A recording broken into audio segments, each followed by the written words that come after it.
bring in ABC's Catherine Falders in Washington, along with ABC News legal contributor Kate Shaw and attorney Jeff Robbins, the former chief minority counsel at the Senate Permanent Subcommittee on Investigations. Catherine, I want to start with you. This new video from Quested and that testimony from Officer Caroline Edwards, they lay out this really violent, chaotic scene at the Capitol. Why did the committee open the hearings with that?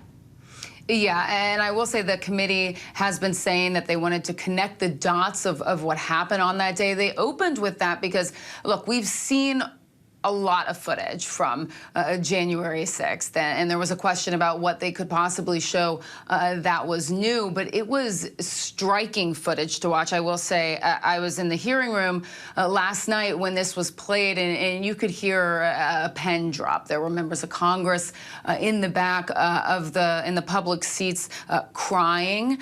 People were shaking their heads, but everybody's eyes were glued to that video that they played, and the committee had this challenge of presenting their case to the American people, showing the American people in prime time what happened. You can see the video there, and it was a combination of that video from Nick Quested, of body camera, of dispatch footage, showing what specifically, you mentioned Caroline Edwards, what happened to her, how she was crushed by that barricade, knocked unconscious.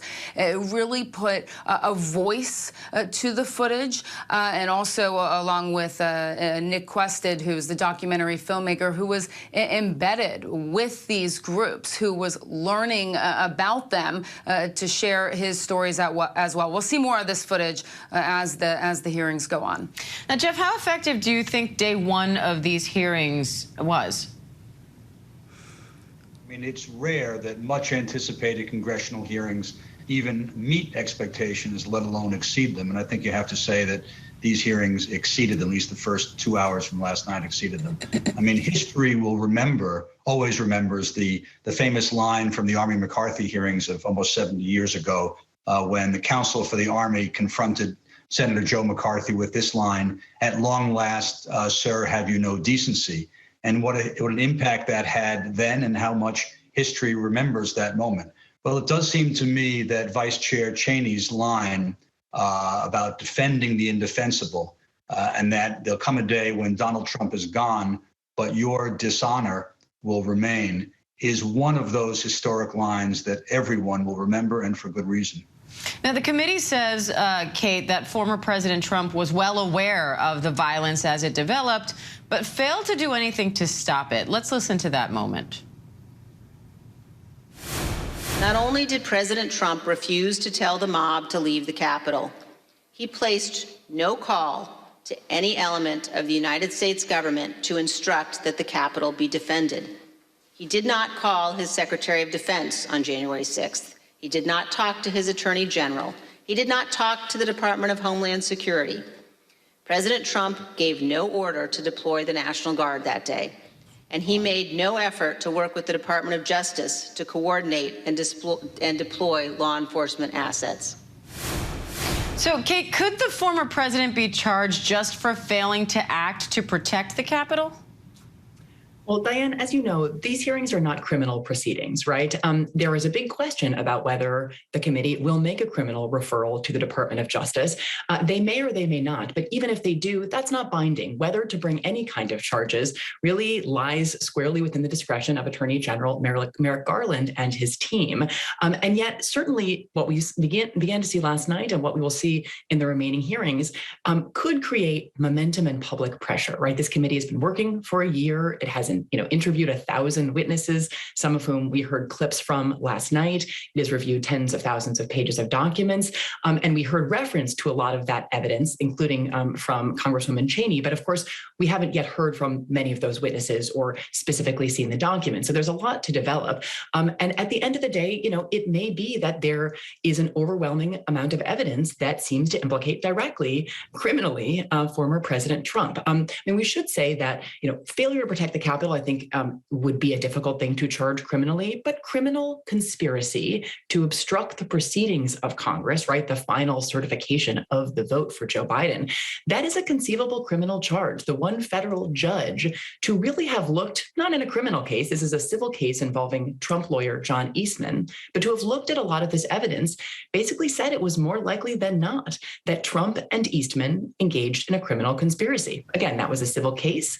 There was no criminal charge there, but I think it's telling that that's what the lone federal judge to have really looked at the evidence concluded. So I think it's a very live possibility. Now, Catherine, we heard a lot about the Proud Boys and the Oath Keepers, some of whom are facing seditious conspiracy charges over their roles on January 6th. But how are they connected to former President Trump and his inner circle? So the committee teed this up last night in a video that they played from one of their investigators, Diane. You'll remember that in September of 2020, in a debate with Joe Biden, President Trump refused to condemn those extremist groups and actually told the Proud Boys to stand back and stand by.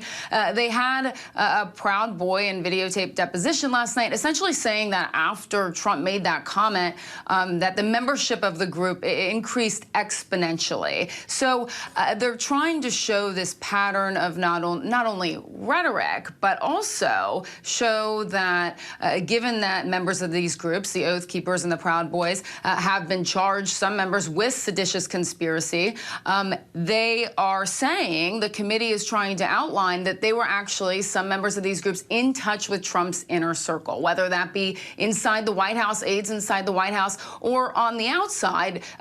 At the end of the day, the committee says that these were advisors that were in touch with the former president. Now, how that plays out, Kate was referencing, there are still documents and evidence to be presented. The committee chairman says that they have evidence of this, but how that plays out in the hearings is to be determined. But we'll hear more about these groups down the line. And Jeff, Republican lawmakers have called these hearings illegitimate. They call them partisan political theater. Yesterday, leaders brought up a series of questions that they say the committee ignored, like investigating why law enforcement was so unprepared for this, missed warning signs, that kind of thing. Now, you've worked on investigations like this on behalf of the minority party. Do they have a point? No, they don't have a point any more than it would be a point, for example, to have an investigation into why a rape victim or an assault victim failed to bar a door. It's blaming the victim, and it's deflection at best. You know, with respect to the Proud Boys and the Oath Keepers, the previous discussion, it strikes me that one thing which yesterday's 2 hours showed was that the Proud Boys and the Oath Keepers are, in some respects, to Donald Trump what the Iranian Revolutionary Guard is to the Ayatollahs. And when that evidence is laid out, as it was last night and as it will continue to be over the last couple of weeks, for GOP congressmen to ask for an investigation into the investigation, as though there's something outrageous about the fact that Congress is investigating an insurrection, it really shows a kind of disease, I think you have to say, that has taken over that party, which is sad to see, especially where the stakes so clearly are so high. All right, Catherine Falders, Kate Shaw, Jeff Robbins, thank you all. Hi, everyone. George Stephanopoulos here. Thanks for checking out the ABC News YouTube channel. If you'd like to get more videos, show highlights, and watch live event coverage, click on the right over here to subscribe to our channel. And don't forget to download the ABC News app for breaking news alerts. Thanks for watching.